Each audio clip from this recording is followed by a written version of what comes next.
name is Jane Barrett. I am the president of the IAA, and I'm delighted to have you all here this evening. Welcome. There's just a few words, and then I will hand the microphone over. I'd like to start by thanking our sponsors tonight, CNN Money, who graciously sponsored the event, and I'm sure you all noticed also the bar. And our sponsor Mental Floss as well. Thank you. We thank you very much. It's through their support that we are able to continue doing these events. I'd also like to thank our videographers, Cinematic Syndicate, who very generously agreed to come and film tonight so that we can put this on our website and on Facebook, and you can all read it later. And I'd like to just finish off by introducing our panelists, and indeed our moderator, JP Aguirre, has worked on JCPenney, Heineken, some really good accounts, and currently works on Sonic and TD Ameritrade. So I'd like to hand it over to JP. If you could all just give a round of applause. Thank you very much. Thank you, everybody, for joining. We're really excited to have you here at Goodby Silverstein and Partners to talk about a topic that I know I'm excited about, and I'm sure you guys are, since I don't think this is a pretty large turnout, so we're really excited to have you all here with us. I wanted to thank Jane Barrett and Chris Card and Ann and everyone else at the IA West for organizing the event. I think it's going to be we have some very exciting panelists to talk with us about this topic. Also wanted to thank Megan Phillips here at GSP for helping to organize the event. And more importantly, I just wanted to really quickly start talking about and introducing our gamification gurus, I'm trademarking that today, who are going to help us talk about and understand some of the different things that are interesting about gamification. Today with us, we actually have Alex Hahn. He's the co-founder of CrowdMob. It's a monetization platform and distribution network for mobile games and apps. Alex, you'll have to explain again what that means, because you just told me and I just didn't retain. Steve Patrizzi is here with us from Bunchball. He's the Chief Revenue Officer. It's a consultancy and a software company that helps improve customer loyalty and uses game mechanics. He also is a LinkedIn alum, so he'll have to tell us all about those profile completion bars and how they help people fill out those lovely profiles. We have Adam Kleinberg here, CEO and co-founder of Traction here in San Francisco. It's an interactive agency. We're really excited to have him here with us. We have Blake Comageri, CEO of MediaSpike, and he is actually Goodby. A lot of our Goodby folks were asking me to make sure I got your autograph after developing Vampires, Zombies, Werewolves, and Slayers, a game on Facebook. So we'll have to make sure you don't leave without giving us that. And we have Catherine Aurelio, Director of User Experience at Apogee, a company that specializes in managing API. And she's the lead design team. She leads the design team for products and marketing. And she also is a Bunchball alum, so we'll be see these two duking it out. So we really want to make sure that you have a chance to ask any questions or participate. I ask that you just kind of take notes, and if there's anything you want to follow up on or you want to get clarification on, save those questions, and we'll make sure to get them at the end of the session. Sounds good? So let's just jump right in. I think before we even start off, I think it'd just be good to level set a little bit in terms of what we mean when we talk about what gamification is. What is it when we talk about that topic? We often joke that it's usually the exact opposite of what people think it is. So you hear the word gamification, it's got the word game in it. You automatically conjure up, it's about making games, right? Or finding ways to insert our brand into a game. And at Bunchball, we think it's very different than that. It's simply taking the mechanics and the techniques that the game designers have figured out. If we include these in our games, people will engage with them for hours. But it almost gives them too much credit. They didn't invent these techniques. In fact, many of them have been around for quite some time. So we like to think about them as really three pillars: progress, status, and reward.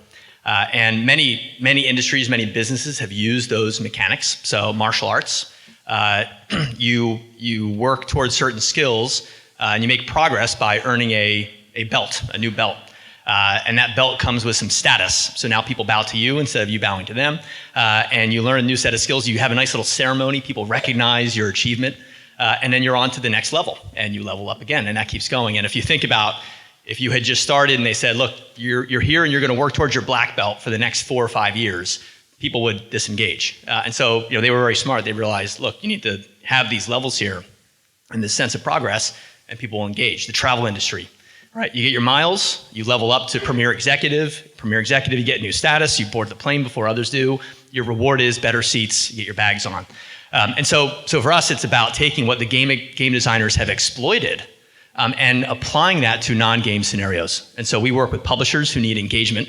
We need loyalty programs, basically, for people to come back to our site, spend time, view more pages, and these game mechanics do a really good job of that. We also work with enterprise software companies who want to help employees use these software applications like Salesforce or Jive or IBM. You apply these game mechanics there. It actually becomes more engaging and useful for the business. So that's how we think about it. It's not about making games. It's just using those techniques to drive similar levels of engagement that the game designers have historically used.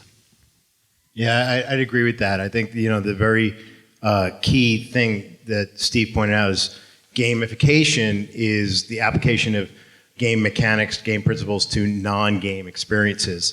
And marketers are often looking for, how can I take advantage of this? And there are distinct opportunities for marketers to leverage gaming. Gaming is a $60 billion industry, yet 84% of marketers, when polled last year, said they had no plans to use gaming at all in their marketing plans. So there are three distinct opportunities are to create a branded game, to advertise within existing games, which Blake really hopes you'll do, and to use gamification, to take those principles and apply them to non-game experiences and reward people for progress.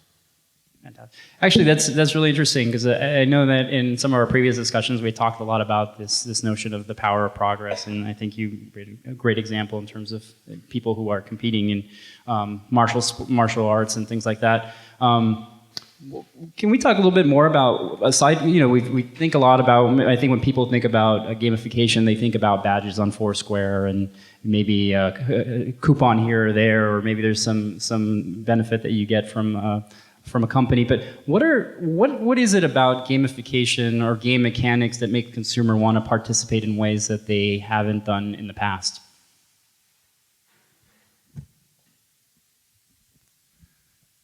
Well, one thing I would say is status. Status is one of the biggest things that people will play for, right? And it's not just tick for tat dollar rewards. But if you look at kind of the history of what we would consider game mechanics before the term gamification was ever coined, it started with something as simple as loyalty programs. Buy 10, get 1 free. This is in the old salt trade days, where you bought 10 pounds of salt from one guy and he gave you an extra pound for free. And then it evolved until someone created a virtual currency, right? In the mid 20th century, you had S&H giving out these green stamps, and you could earn these stamps at various places, at supermarkets, at wherever you bought stuff, and then you would take those stamps and put them somewhere else, and go to their store and exchange them for other goods. And the genius that they had there was that all of a sudden you couldn't do the math, right? It used to be that you knew it was a 10%, it was the cost for loyalty. Now that no longer exists, that disappeared. And then in the 80s, you had guys like American Airlines create Advantage, which was the first frequent flyer program. And any of you guys who's ever tried to buy tickets with miles, you know that it's not economically the best, but you want to try to get an executive platinum, right? Because then you can walk into any United Lounge, right? So it's the status that really gets people. And finally, what's really interesting today is guys like Zynga, guys like Blake's Games, Vampires, they've created a currency that's really technically worth zero, because you can't cash out anymore. You can't cash out. You can't take those S&H stamps and convert them into a cup of coffee or anything. You can't take that out of the system. It's dollars in, zero out. So what you've seen is the evolution of loyalty costing something from what used to be closer to 10% now down to the cost of zero, so the declining cost of loyalty and the increasing value of status, right? So the worse your status system is, the more expensive it is for you. That's why you have to pay up to the 10%. But if you have a great status system that people want to fight for, all of a sudden your cost is closer to zero. And that's really one of the big economic powers of game mechanics. I would say too that Web experiences, by and large, just by themselves, are fairly flat. It's a one-sided kind of experience. You're consuming information. And when you can add gamification aspects to an environment, that can be community related as well, right? So status is one thing, but when you see that things are happening in an environment online, it makes it more interesting to participate. And I think that's actually a really, really, really powerful thing, especially in an age where, we're engaged online with social media all the time. And so that community aspect that leaderboards and news feeds and other game mechanics provide for basically flat web experiences really sort of enhances it altogether and makes it a much better place to be. It makes it seem more like real life, which is really what we're looking for anyway. Just another thing on that power of progress that you brought up. There are two studies that were done that are really exemplary of why gamification works. Excuse me, I'm in and out here. One was done by Harvard Business, was reported on in Harvard Business Review in 2010. They had 10 ideas for 2010, and the first one was called The Power of Progress. And it was reporting on a study that was done where they kept they talked to 600 managers in a multi-year study where they kept daily diaries across dozens of companies, scores of companies, to see what really motivated people on a day-to-day basis. And what they found overwhelmingly was that having a sense of progress was what actually had people motivated to do a good job and engaged in their work on a day-to-day basis. More, even more visible study that was done, they was reported on in a book by the Heath brothers that they did. I think it was a Shift, How to Create Change When Change is Hard. And they talked about a study they did. They gave customers to a restaurant loyalty cards, side by side. And the first group of customers had to get 5 stamps and they would get a free sandwich, right? And 18% of customers used the card, right? The second group of customers had to get 7 stamps, but the first 2 were already filled out for them, right? They already had the first 2 stamps done. 35% of those customers used the card. They both had to get 5 stamps to use this to get a sandwich, right? But twice as many used them. And it's that notion of feeling a sense of progress that is really powerful and is really motivating, is what makes this notion of gamification so powerful and makes it such a great opportunity for marketers to really understand from a psychological perspective, how can we motivate and incentivize customers to act in a certain way. What's funny about that is there's kind of an irony, right? There's a perception amongst people when you talk about games and gamification that for some reason it seemed like the pinnacle of goofing off, but in many ways it's quite the opposite. It's actually a mechanism to get your customers to be more loyal, more repeat visits, and actually be more engaged. I think one of the biggest barriers I think a lot of us face is trying to get our clients or even our organizations to get over this hurdle of thinking it's kind of a trivial thing, this idea of applying game mechanics to marketing plans and actually switching it and making them think it's actually more of a way to get your customers to be a lot more participatory in the marketing programs. Can you talk a little bit about some of the arguments or the contrary arguments, if you will, of how to get people to get over this hurdle? Well, I think this one is always fun for me because for the first year of doing gaming on Facebook, I got a lot of feedback from people, even from like family and stuff, saying, when are you going to grow up and get a real job? Because and prior to that, I did have a real job. I built and designed the first version of Causes on Facebook. If you're familiar with that, it does fundraising for a lot of nonprofits. And that's the first and biggest game on Facebook still today. The reason I know that is because it's designed to be a game. You can spend time on it. There's leaderboards, there's rewards, there's badges. Everything about it is designed as a game. The reality is that so many people quantify value based on productivity. And if I told you that I was building something that could help your employees be 10% more productive with Excel, You as a manager would be thrilled, but your employees would hate my guts. But if I give your employees an escape for 10 minutes, I make their job suck slightly less, they're in love with you. So the reality of it is that entertainment is incredibly valuable to us because your job sucks. If your job doesn't suck, then you don't have a real job. You actually have a gift. So most people can't wait until 5:01 so they can go home and then, spend some amount of time on the drive, how do I avoid and wingle, figure out my nice way to maximize as much fun as I can have before I have to be back in this office at 8 a.m. the next day. I think it's absolutely nonsensical when people say, gaming is goofing off and that sort of thing. Goofing off is like what we're hardwired to do. I mean, children play constantly. Adults play in different ways, right? Like, the reality is you entertain yourself constantly with stupid things. Facebook is a great example. Probably everybody here is on Facebook, and it entertains you just by virtue of oh my God, I got 12 likes on something that I posted that was funny and insightful, and I was first to this. It's so incredibly irrelevant, but the reason, in the broader scheme of things, it's irrelevant, but the reason that you derive value from that is because we desperately need something to engage us, entertain us, and keep us going. So it could be as silly and as simple as a progress bar on a website that says your profile is incomplete. You get this sense of accomplishment of, I got that. I hate progress bars. I don't know how you guys feel. I use them on people all the time too. I'm I play the little you're 25% done. And everyone's there's 4 steps to this process.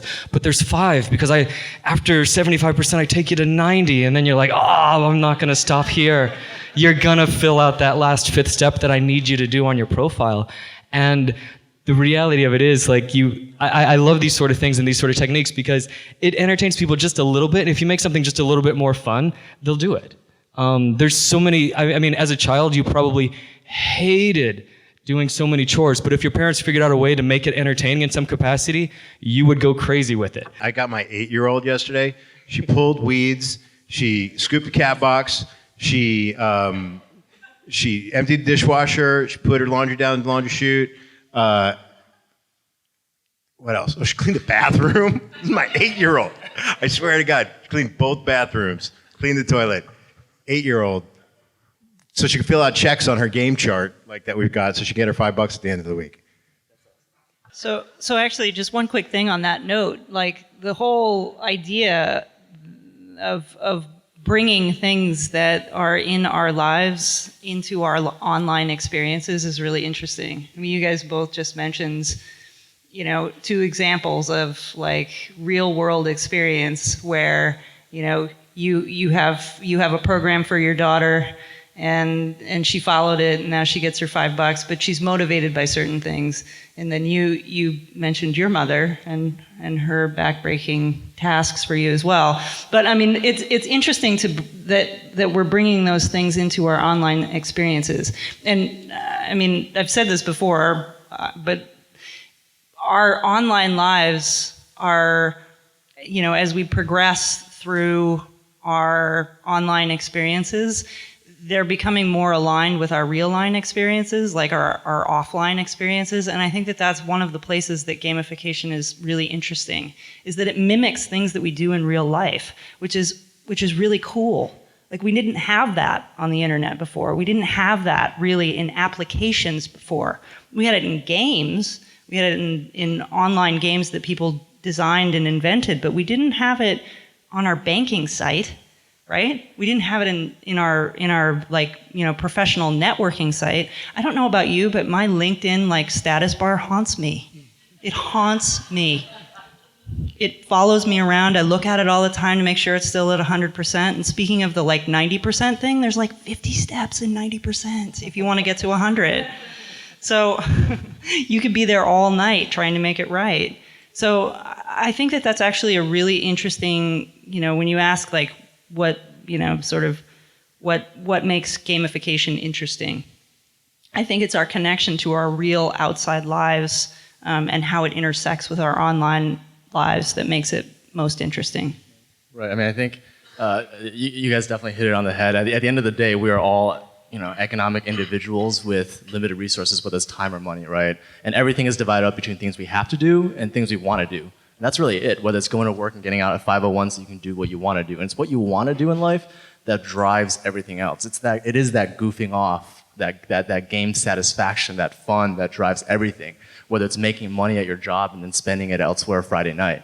Right, so that's where the world is divided up. The gamification or game mechanics that people use to get people to do what they have to do and make it feel like what they want to do, that's what works, right? So, I mean, there was an interesting study done with hotels, and it was like, how do you get people to reuse your towels, right? So they put three messages in someone's hotel room. One is 75% of all people reuse their towel. So people were like, okay, cool. A couple of people reuse their towel. And then they did 75% of all people in this hotel reuse their towel. Slight uptick. And then they did 75% of all people in this room reuse their towel. Boom, everyone started reusing their towels. And it's because it's that satisfaction that, I'm part of this community of all people in all places that have ever come and stayed in this room, reuse their towel, and I'm part of this community, and that's our mission, that's what we do. And that was compelling, right? It's compelling because it was satisfying, and that made it feel like something you wanted to do, not something you had to do. As far as to your point around how do we sell this up? How do we convince people who may be skeptical about it? Given that we are a gamification technology solutions company, we spend a lot of our time doing that and having that conversation. And it depends on the context. If we're talking about employee engagement, we'll often remind the buyer that you are already using gamification. You're just using it in a highly inefficient and expensive way. So every sales organization, or most sales organizations, typically motivate their sales organizations with some form of team competitions and leaderboards and rewards. And often these are managed in some Excel doc that's in some clunky share drive somewhere that managers have to go in and track all this stuff, and the salespeople never know where they stand until they actually win the award, and they were surprised they won it. And there are teams competing against one another. These things have always been used, but your managers are spending a whole lot of time manually tracking this stuff, and it's often out of sight of your sales teams. But if you get it right, it works really well. So we're just simply helping you make that much more simple. We're helping you automate that in the systems where you want them to spend their time, whether that's in Salesforce or what have you, by bringing those game mechanics there. You're already doing it.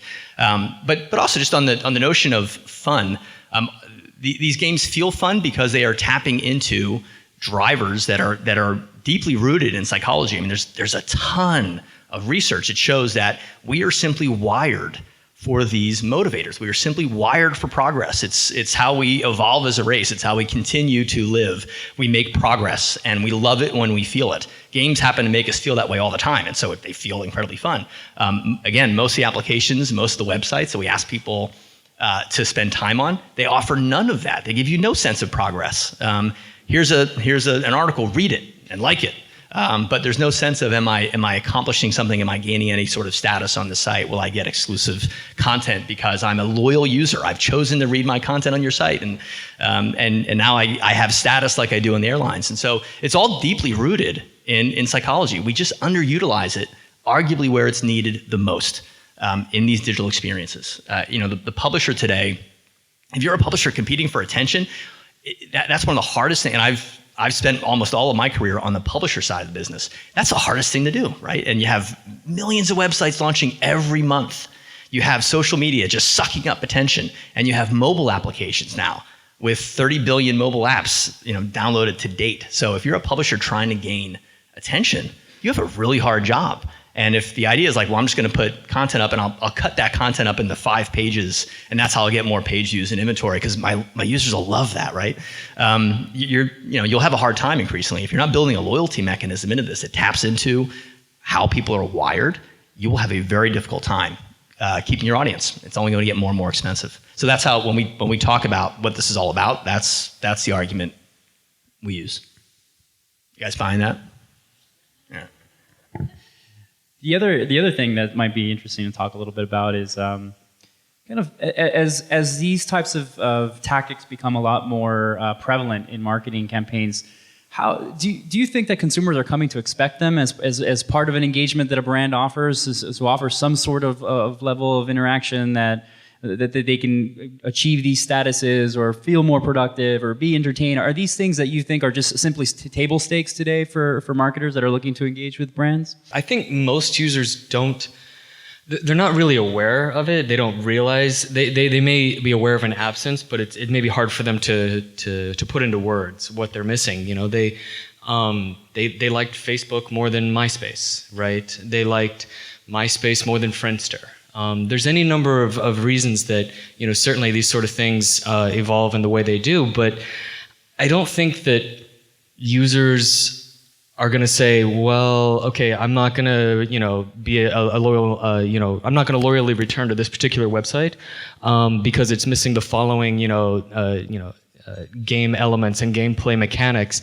But what they will do is say, you know what, I really like this particular site more, and without even realizing it. I mean, your average user is not sitting around thinking, why did I like this? You know, why is it more satisfying than other sites? They're thinking, oh, that was cool. You know, when do I get to see another explosion?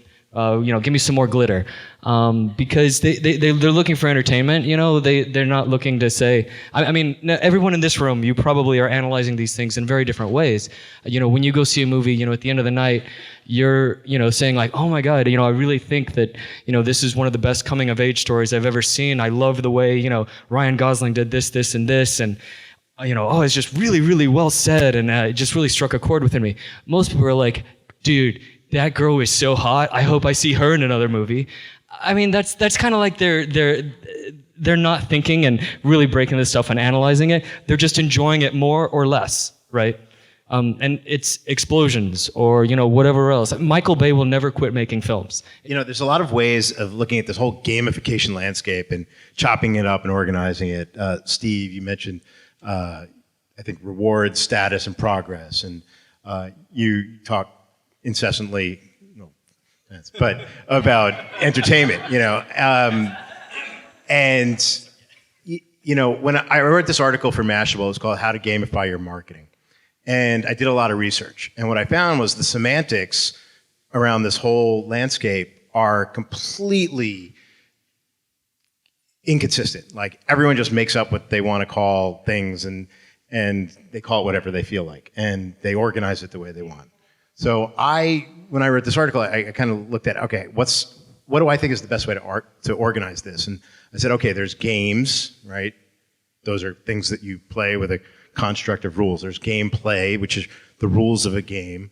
There's game mechanics, which are this bucket of tactics that you might use to measure progress, right? To measure statistics, those things. And I think that's very consistent how you guys talk about it. Those are things like badges, leaderboards, a virtual cow to put on your virtual farm. You know, like, these are game mechanics. Then there are game dynamics, which are more like applications of psychology, right? These are strategies that you can use, right? Like Groupon uses the free lunch dynamic, which is you feel like you're getting something free because of the actions of others, right? They say, this deal will be unlocked when 100 people opt in, right? So you feel like, because of these other 99 people, I'm getting this deal, right? I'm taking advantage of that. So that's a psychological dynamic. And then there's what I call currencies. And I think all these things that we've talked about that are motivators are currencies. You know, direct marketing started 50 years ago. No, not 50 years ago. Let's say 30 years ago, right? I'm hoping. With RCA, right? Remember they had or some of you remember, they had the things you used to get in the mail where you scratched off, and you got to pick out like 16 records that you would be part of the RCA record club. That was like the first direct marketing, you know, engagement piece, right? And they had an economic motivator. They had an economic currency. They were going to reward you for taking an action, right? Today, there's all kinds of other currencies. Like, I started in 1997, I started blogging, right? I created my first blog. It was called Outrage. It was about whatever pissed me off, right? And I used to go down to the Gold Cane on Hay Street with a yellow pad, and I used to sit there and I would scribble all night at the bar, and I would go home and I would hand code in HTML this long. There was no such thing as blogs back then. It was I called it my column, my online column. You know, I would do all this work and I would send it out, and like 500 people would read it, and maybe like 6 of them would email me about it and comments. But those 6 emails a week were enough to like motivate me to do this week in, week out for 5 years in a row. You know, I'm still blogging. I've never stopped, right? There's all these different currencies, like social recognition. That's a currency. Entertainment. That's a currency. Status is a currency. Causes, right? Doing good. Helping your own community, like we talked about with the hotel rooms. These are all different currencies that can be aligned. And I think that's a really powerful way of just kind of organizing the structure. And we've seen it at Traction, like when we've done programs where we've put multiple of these currencies, right? Figured out a way to put a social currency, put an economic currency, and have more than one attached to motivating people to act, that we've just blown the doors off of programs. They've been like enormously successful.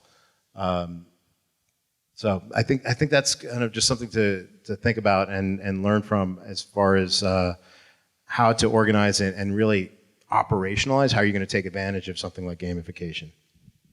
You know, I think it's interesting. We've been talking a lot about it in the theory and some of the psychological benefits, but I thought it might be rewarding for us if there's any particular case study or one of the programs that you guys are particularly interested in, or thought it might be something, a really good example of really amazing or gold standard of application of game mechanics or gamification within somebody's marketing mix. Yeah, one of our favorite examples to talk about. So Adobe is one of our clients, and Adobe has a pretty big challenge with Photoshop. So amateur photographers, they go out, they buy these expensive cameras, they spend 30 minutes downloading the free trial of Photoshop, they spend another 30 minutes installing it, and they launch it, and they got this big blank screen with all these buttons down the side, and it's layers, and what is this? And even people who are pretty technologically astute, they find this pretty intimidating. And it's a real problem, because if people don't go through the trial, they certainly don't convert. And so we worked with them to create Level Up for Photoshop. And the idea is that if you look at what the game designers have nailed, it's this whole new notion of how people learn. So there's no manual for Angry Birds, right? There's no one downloaded a 52-page manual and read everything like, oh God, I throw the birds at the pigs, I see. They start you off with very simple missions, and they get progressively more advanced, right? And that's how we learn. And Farmville's done the same thing, right? Yeah, you plant your first corn, great. Now you're on to 2 corn, let's go. So we built a similar program for Photoshop, where it actually teaches you how to use the application by having you use the application. So your first few missions are very simple. Use the teeth whitening tool. Here's how you do it. See that little button up there? Go grab it, and we include a sample photo, or you can upload your own, and you mouse over and you click it, and it asks you, do you like your result? Yes. Congratulations. You've completed mission 1. You've earned the Dent Artiste badge. You can share this out on Facebook, and so now all of your people, all your friends on Facebook see there's an easier way to learn Photoshop. That's amazing, because I've struggled with that application too. And so by the time you're done with this program, you go through 9 levels. And you've mastered Photoshop, and you've done it in a way that was enjoyable, that you liked doing. It wasn't necessarily turning it into a game. It was just using game mechanics, a sense of progress. And we're not quite allowed to share all the results yet, but the client a week and a half ago came by and dropped off a USB drive of stats and said, this nailed it. And we're ready to go on the next set of missions. And we're actually thinking about how this could apply to a lot of our products, where learning and getting people over the hump, that onboarding hump, is really hard. But once you do it, and if you give them measures by which they can continue to learn, they'll love doing it. So that's one of our favorite examples, because it's applied to a subject that you may not necessarily think of a place where it should be applied. I want to talk about the credit card industry. It's an industry that has, without knowing it, used many game mechanics, both in good and bad ways. And I'll give 2 examples: one good and one bad. Good meaning profitable, and bad meaning unprofitable. But the good is the first example is something that is very common to behavioral economics, and it's the idea of anchoring or relative pricing, right? So we all think about the price of something based on the price of of something else or the number that's already in your head. So, and a lot of this can be very, very arbitrary. So if I were to do a quick experiment, I was just to ask all of you to think about the last 2 digits in your phone number, right? Just think about those 2 numbers. And then I held up a bottle of wine and said, hey, would you be willing to pay more or less for this bottle of wine than those 2 numbers that you just thought of?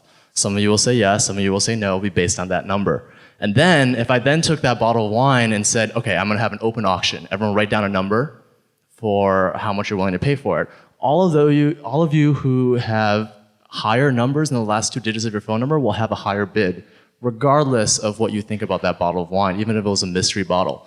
And the reason is because that arbitrary number that I set forth before, that number that's the last 2 digits of your phone number that has nothing to do with that bottle of wine has anchored you. So think about your credit card statement. They put a minimum payment, right? This is how much you should pay. If you took that minimum payment out, everyone on average would pay more than that minimum payment. They've deliberately anchored you lower in order to keep you indebted to them forever, right? That's how the credit card industry works. So they've used that for ages before the word gamification ever came around. Is that gamification or evil math? What's the difference? They're the same thing. And another interesting application is I don't know who here uses Chase credit cards or debit cards, but for a while they had a system called Chase Picks Up the Tab, right? And when you use your Chase debit card, every once in a while, randomly, you might get an SMS that says, the charge has been reversed, Chase picked up the tab. Cool. The problem with that is, what does that do? Right? It only rewards the people who already have a Chase credit card or debit card. In order for someone to participate and play, you have to go to a bank, fill out a form, get approved for it, and then set up an account, then participate in Chase Picks Up the Tab, and before you know it, it's a month has gone by before you were actually able to participate. Right? A much better, that's a mistake that someone like Zynga would never make, right? So a better way of doing that is say, hey, anybody can participate, right? Just put your credit card, sign up with like Yodlee or CardSpring or some other service that connects your credit card. Imagine if anybody could do that. The moment that happens, if you didn't have a Chase credit card, you would get a text that says, hey, that charge has been reversed on your Chase account, come sign up, right? That would be a user acquisition. And every moment you spend with a user is in a moment that you could acquire them, you could onboard them. That's one of the biggest challenges that Steve mentioned before, and they miss that, right? So there's an industry that's done something well and something poorly. Yeah, I've got an interesting case study since you asked. We were working with a company, major company in the online photo space, and they wanted us to help them drive new membership, right? Because they knew the lifetime value of a customer, it was very valuable.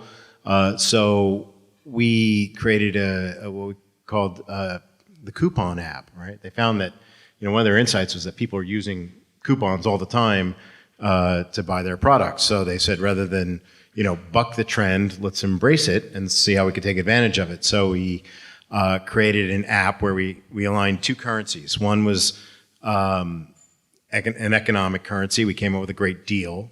The other was kind of this community currency, right, where people want to help their communities out, right? So we created a Facebook app where people were empowered to give away this great deal to 2 of their Facebook friends. And we set a program goal based on kind of what we thought we could spend based on their kind of seed media budget of 30,000 customers in 30 days. We hit our target in 2 days. Boom. It was like wildfire. So, any time people could go online, search in Google and find a coupon for this site. It was pretty easy to find, right? But that notion of empowering people to hook up their friends was so powerful that it just blew the doors off of their expectations for the program.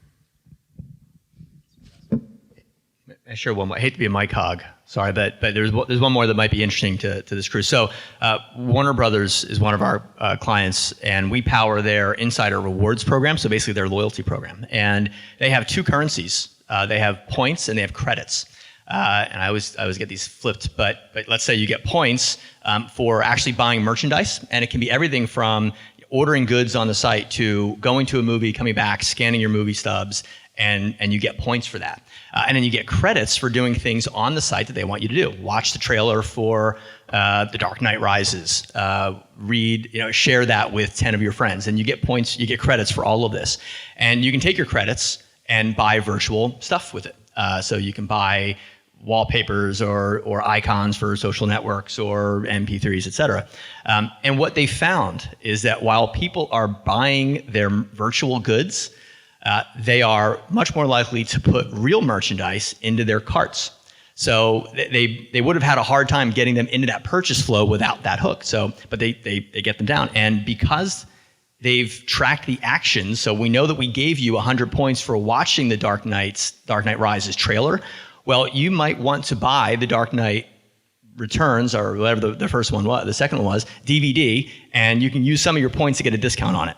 And so they've used the game mechanics to drive the behaviors across the site, but in doing so, they've also tracked those behaviors, and they know exactly what you've watched, what you shared, what you commented on, and now they can offer up merchandise and sell the merchandise. And so they love it because they're using virtual points to sell real stuff. So, this isn't just, I get concerned sometimes that it's easy to slap on, it's badges, right? Just badges and leaderboards, that's all it is.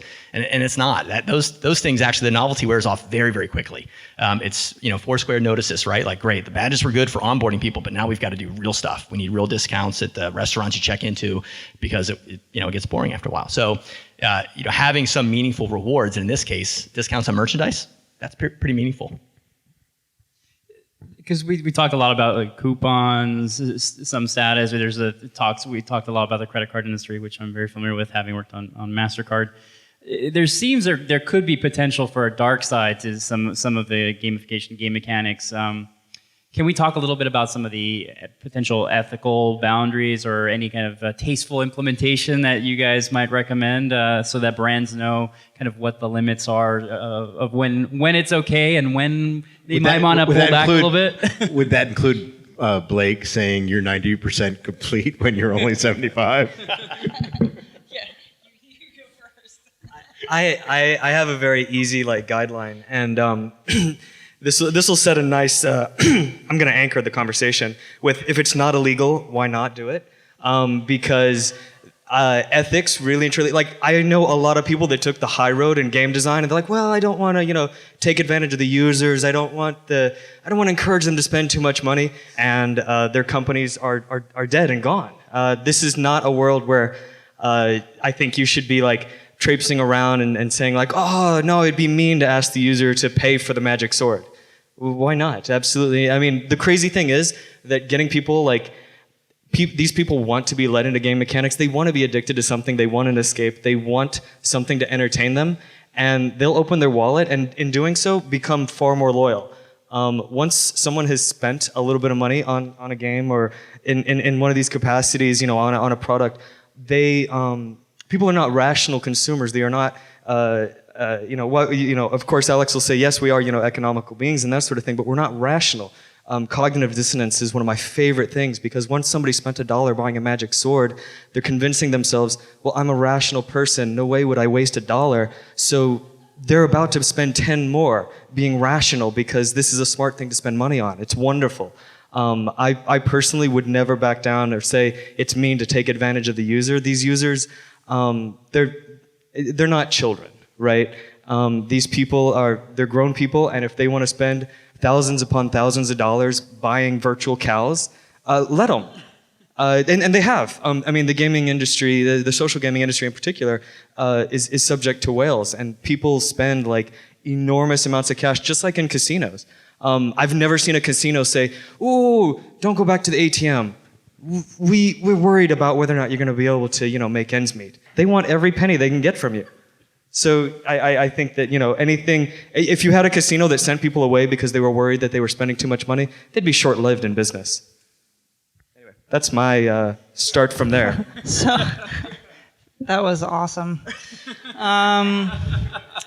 I actually didn't think that there would be such a colorful explanation to the dark side of gamification, but nice job. That was great. So let's bring it up to a sunnier place where gamification can be used for good, which I actually think is very possible. right? I think that you can use game mechanics to motivate people to do really generous things. And there's a lot of examples of that. One of my favorites, which I'm not sure, I left Bunchball before it happened, but it was this One Love implementation for that was happening using Nitro, and what I really liked about it was that it was a whole program developed by the One Love organization that is like Bob Marley's foundation, and so they were trying to motivate people to spend time giving. It was, what was really interesting about it is this whole online offline thing, right? You would do things externally and you would get points for doing those things, or you would do things online and you could get points and badges and other rewards for doing those things, and then you could apply them to charities. I mean, here's one way that this works actually in real world that I do every day. Whenever I go to Whole Foods and I bring my own bags, they ask me if I want like my 3 cents for the bag or if I want to donate it to charity. I could rack up a lot of pennies if I would just take the 3 cents, but I never do. I always give it to charity because I feel like that's the right thing to do.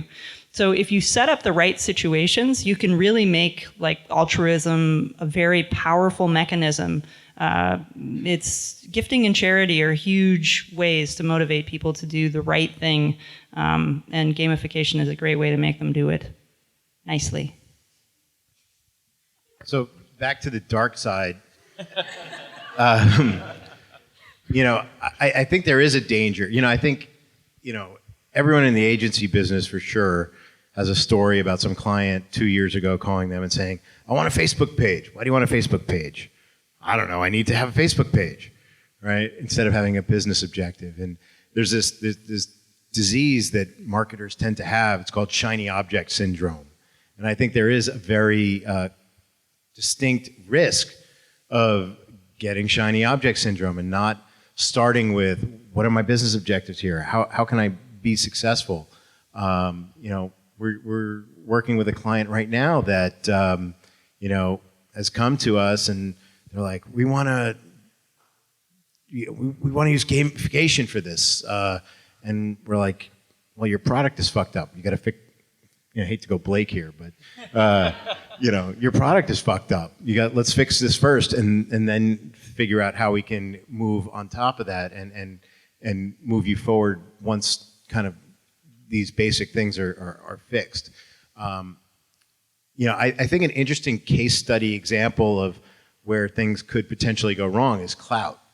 I think cloud uses gamification, and whether or not cloud is right or wrong to use gamification depends on really what their end game is as an objective. There's two potential objectives. On one hand, they're kind of trying to position themselves as the de facto measurement for social media, right? So brand marketers will use clout, as how they're doing in social media as kind of like a simplified metric. But by adding this gamification layer where I can say, hey, Blake, you're an influencer in this, and Blake gets another point on his clout score, that's a system that can be gamed. So, right, by having a system that can be gamed through using gamification, suddenly you've got this metric that is crap, right? On the other hand, if clout's true end game goal is as they say it is, which is to reward people for their influence, and they're not really concerned with what brand marketers tend to do with it, well, then it's actually kind of powerful. I check my clout score every once in a while, and I just actually saw that, wow, my clout score is 53. And because of that, I can get a perk. I can go rent a free Chevy Volt for the weekend. They're going to drop it off in my office. I'm going to get to drive around in an electric car all week. I love electric cars. That sounds really cool.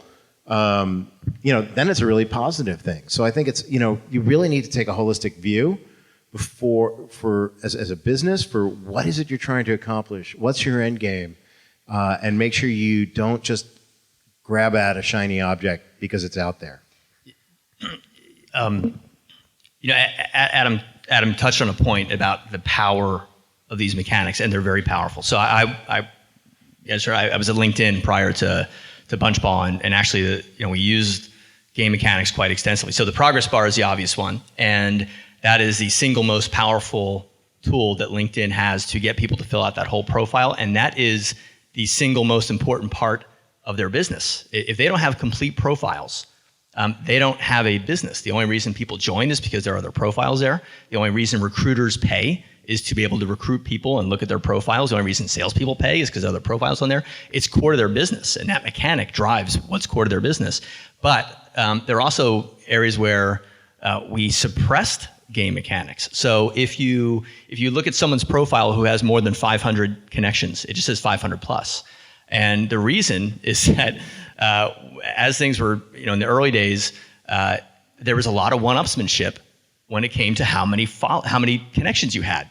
That's a form of status, right? How many people have accepted my invite? And in the early days, you had to go through hoops to get someone to accept your invite. It wasn't quite as there was much more friction than there is today.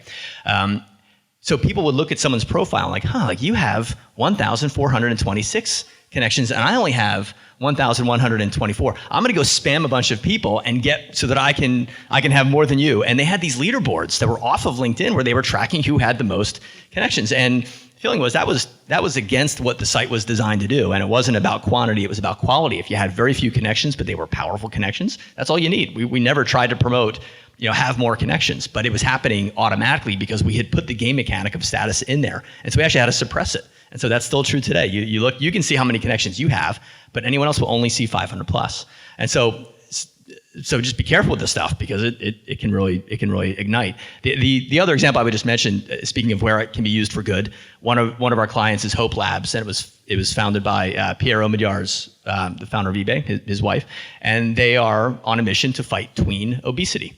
And so they have a product called the Zamzy, little USB type device, and kids can hook it under their belt, and as they're running around, it's tracking all their activity, and they come back in and they plug it in, and they can see how they've done, and they've got measurements for the next level. Like tomorrow, if you run for 2 more minutes, you'll get to the next level. Here's how other kids in your age bracket have performed, and it has created the amount of activity that's equivalent to these kids running a marathon a month.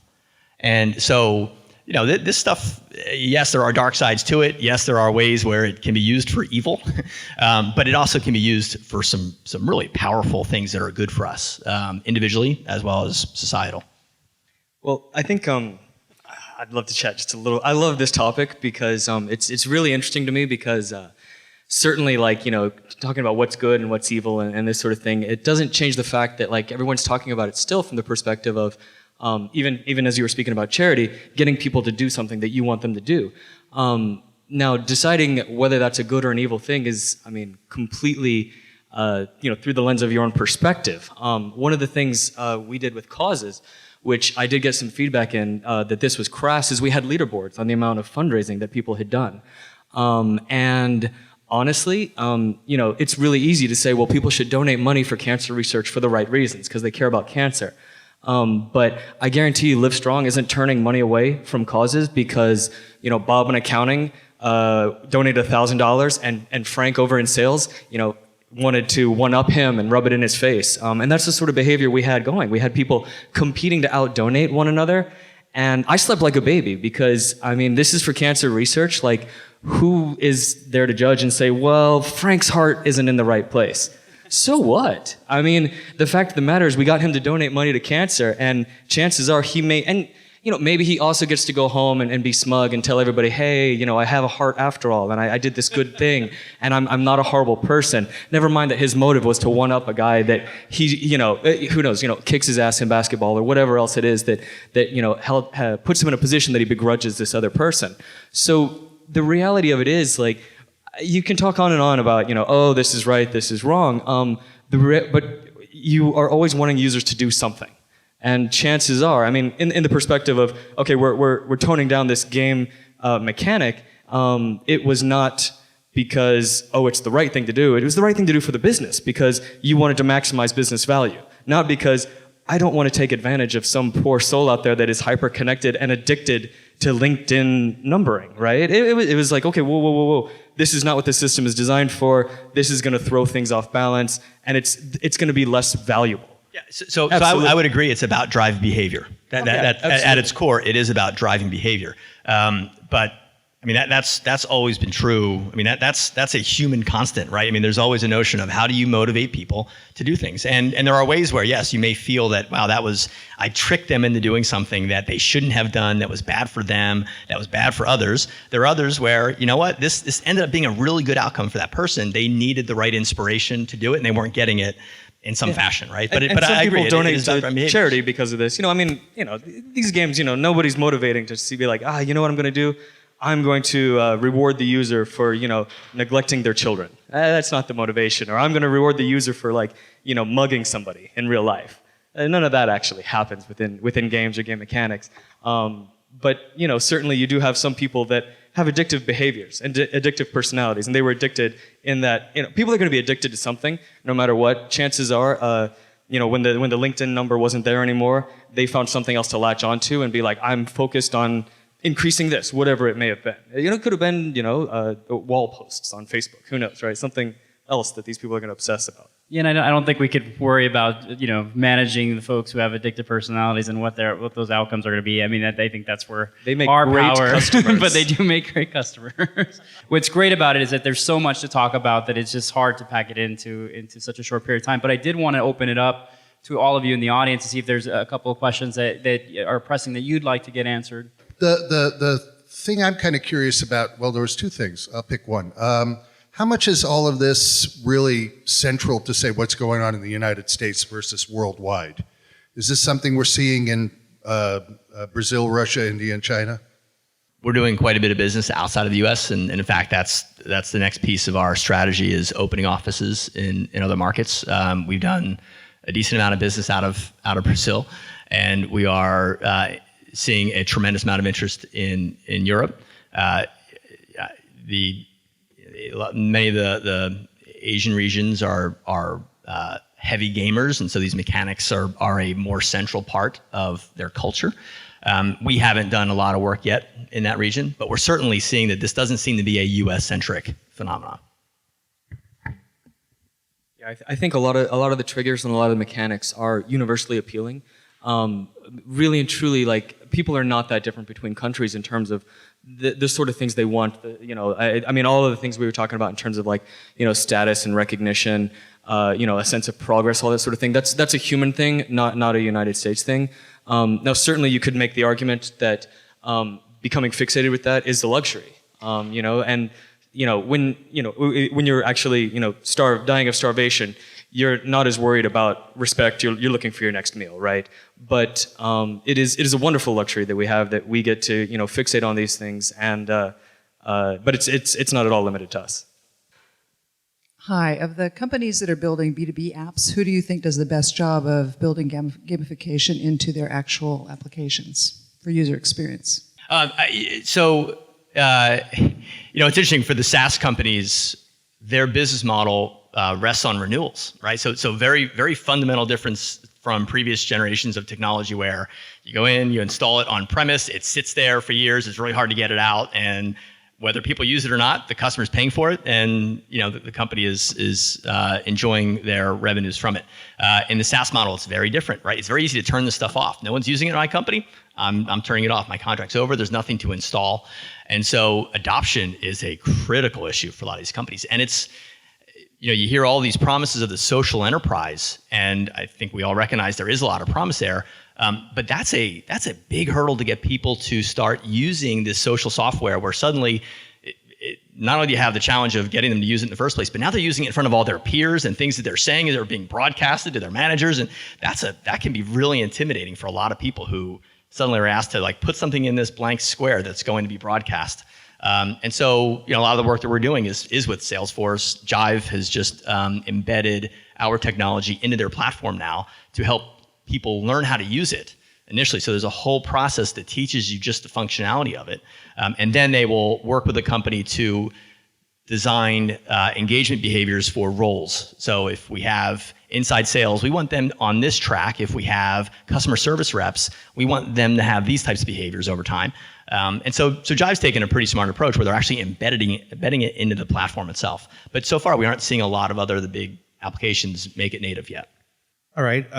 This question is mostly for Steve and Blake, but I would like to hear everyone else answer too. But you talked a lot about the moral decisions, but I think you both hit on something separate about, you know, the uses of gamification or what it does. And my question is really, how do you differentiate between engaging your customer to get them to be more participatory with your product or brand, or manipulating them to do it? I think there have been a lot of examples of something that you can do, or a mechanic you can use to say, okay, well, learning how to use Photoshop. Like there's a value to that, and there's a business value to that because they have more customers. But then manipulating people to do things with your product to make you more money, like where do you draw the line, and how do you really approach it, or do you even care? You know, I guess is the question. I would say at the end of the day, what really matters is whether or not they're happy with what has happened. And you'd be amazed at the sort of things that, you know, construct those moments of happiness. A very common technique in a lot of games is a notion of grinding. And the reason we use grinding is spending, you know, hours and hours and hours doing that stupid repetitive task in hopes of achieving a particular reward, right? It was parodied in that South Park episode about World of Warcraft where they killed boars incessantly. Now, what they wanted to be able to do is achieve a particular level that they could beat a very powerful player. And what you see is, at the end of any of those type of experiences, what users care about most is whether or not the reward that they have achieved, whether that is some notion of status, you know, progress, a badge, whatever it may be, what's most important to them is whether or not they feel it was worth the effort and worth the time and worth what they went through. And that makes a happy customer.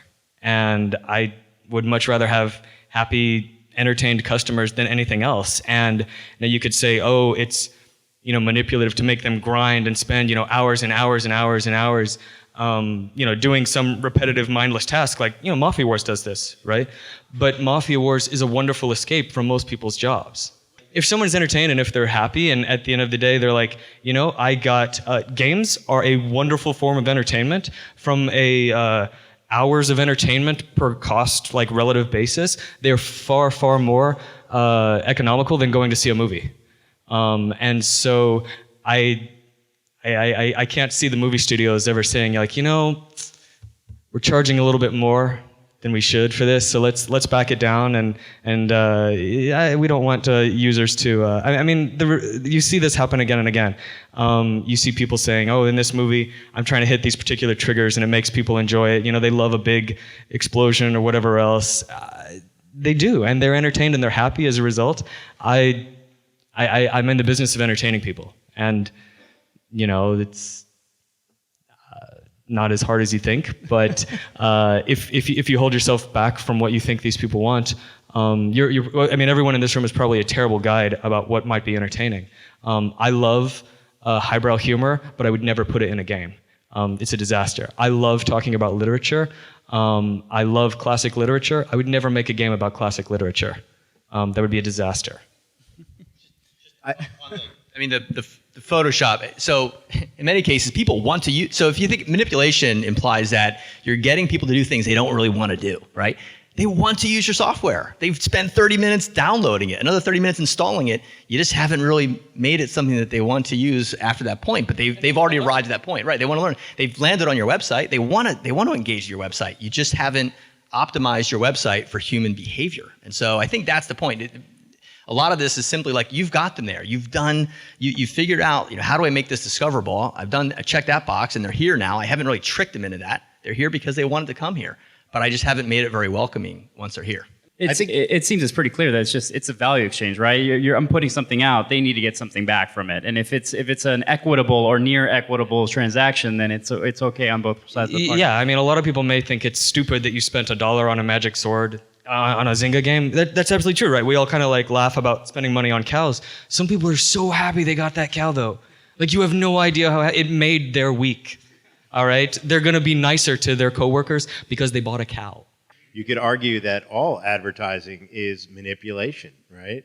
Certainly, you know, like the whole notion of me running an ad on TV is because I want to motivate you I want to create desire, right? I want to persuade you. I want to inspire you. You get down to digital marketing, and it's one step closer. It's like, I'm going to test multiple calls to action to see which one motivates you more. I'm going to, it's a deeper level of motivation. And I think the things that we're talking about are just, a deeper, a more complex toolkit for getting you to click here. And there's just more click here's involved in the experience.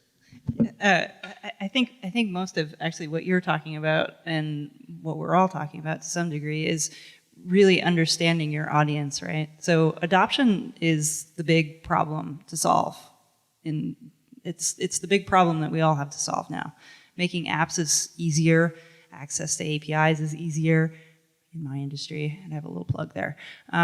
But adoption is the big thing, and in order to get people to adopt to whatever it is that you're selling, you need to understand what they want, and then you need to play into those desires. And however you do that, whether you're using game mechanics or not, you can look at it as like evil motivation, or that you're trying to ploy them into doing something that they don't wish to do. But quite honestly, when you see an ad for a car, or you see some sort of thing on the internet that Strava, this is a great example. Strava, I hate Strava and I love it at the same time, right? Because I look at it and I need to know how far I went, how many calories I burnt, and whether or not I beat Cindy Lou up that last segment of a hill. I don't even know who she is. I don't care. I will kill myself trying to get up a hill to make a personal record for myself. That's ridiculous.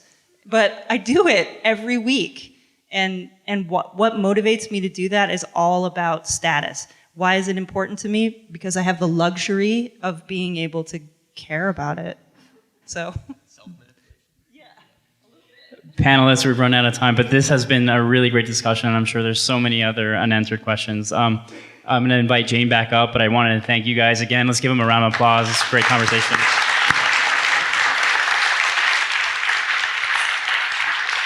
So I just wanted to thank JP for moderating, Catherine, Steve, Blake, Alex, and Adam. They've been wonderful. And a big thank you to Goodby for hosting us tonight. Thank you, everyone.